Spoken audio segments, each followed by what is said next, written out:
Presiden Amerika Serikat, Donald Trump, baru saja mendarat di Tel Aviv. Kunjungannya bukan hanya sekadar kunjungan dukungan, melainkan bagian dari momentum besar, gencatan senjata di Gaza yang diusulkannya dan pembebasan sandera Israel. Di bandara, ia disambut hangat oleh Perdana Menteri Benjamin Netanyahu dan Presiden Isaac Herzog. Namun, suasana hangat ini berubah tegang. Saat Trump berdiri di podium untuk menyampaikan pidato di hadapan parlemen Israel, Knesset, tiba-tiba muncul interupsi yang keras dan tegas. Anggota parlemen Israel, Ayman Odeh, bangkit menuntut satu hal yang sangat tabu, pengakuan negara Palestina. Momen ini hanya berlangsung sesaat, tetapi dampaknya bergema di seluruh dunia. Selama 20 menit ke depan, kita akan menganalisis, siapa Ayman Odeh? Mengapa interupsi ini terjadi sekarang? Dan apa dilema terbesar Israel dan AS dalam mengakui Palestina di tengah upaya perdamaian Gaza? 1. Misi utama, kesepakatan gencatan senjata. Kunjungan Trump ke Israel pada Senin, 13 Oktober 2025, adalah sebuah victory lap diplomatik. Momentum sejarah, kunjungan ini bertepatan dengan momen pertama pembebasan sandera Israel oleh Hamas, berdasarkan kesepakatan gencatan senjata yang dirancang Trump dan timnya, termasuk Jared Kushner dan Steve Witkoff. Pesan dukungan, kehadiran Trump di Knesset adalah pesan dukungan kuat kepada Tel Aviv, sekutu dekat Washington. Ini menjustifikasi peran AS sebagai mediator utama yang efektif. Rute udara emosional. Bahkan sebelum mendarat, Air Force One terbang di atas alun-alun sandera Tel Aviv, sebuah gestur simbolis yang menunjukkan fokus kunjungan pada isu sandera. 2. Persiapan KTT Perdamaian Gaza. Kunjungan ini hanyalah tahap pertama dari maraton diplomatik. Sharm el-Sheikh. Setelah dari Israel, Trump akan terbang ke Mesir untuk memimpin KTT Perdamaian Gaza bersama Presiden Mesir Abdel Fattah el-Sisi. Agenda global. Pertemuan ini bertujuan mencari solusi jangka panjang untuk mengakhiri perang di Gaza, dan dihadiri oleh para pemimpin dunia dan Sekjen PBB. Kunjungan ke Knesset adalah upaya mengonsolidasikan dukungan Israel sebelum berbicara di forum internasional. 1. Profil dan latar belakang Odeh. Siapa Odeh? Dan mengapa interupsinya begitu penting? Identitas, Ayman Odeh adalah seorang warga Arab Israel, Palestina yang memegang kewarganegaraan Israel, dan pemimpin faksi politik Hadash Ta'al. Representasi, Odeh mewakili minoritas Arab yang besar di Israel, yang sering merasa terpinggirkan dari kebijakan nasional, terutama yang berkaitan dengan konflik Palestina.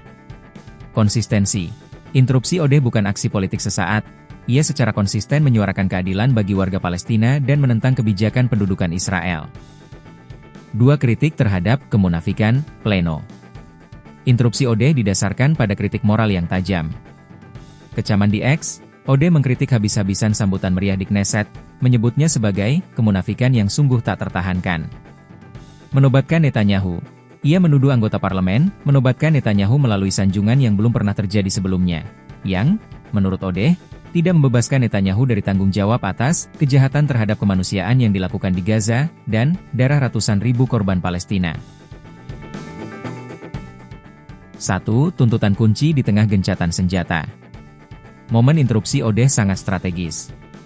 Syarat kehadiran, Odeh secara eksplisit menyatakan bahwa ia hadir hanya karena adanya gencatan senjata dan kesepakatan keseluruhan. Ini menunjukkan bahwa interupsi adalah cara untuk memastikan isu mendasar tidak hilang di tengah euforia pembebasan sandera. Tuntutan Odeh. Tuntutan utamanya jelas, hanya dengan mengakhiri pendudukan, dan hanya dengan mengakui negara Palestina di samping Israel, keadilan, perdamaian, dan keamanan bagi semua akan terwujud. 2. Mengapa pengakuan Palestina begitu sulit? Pengakuan Palestina, solusi dua negara, adalah kunci, namun juga hambatan terbesar. Posisi Netanyahu.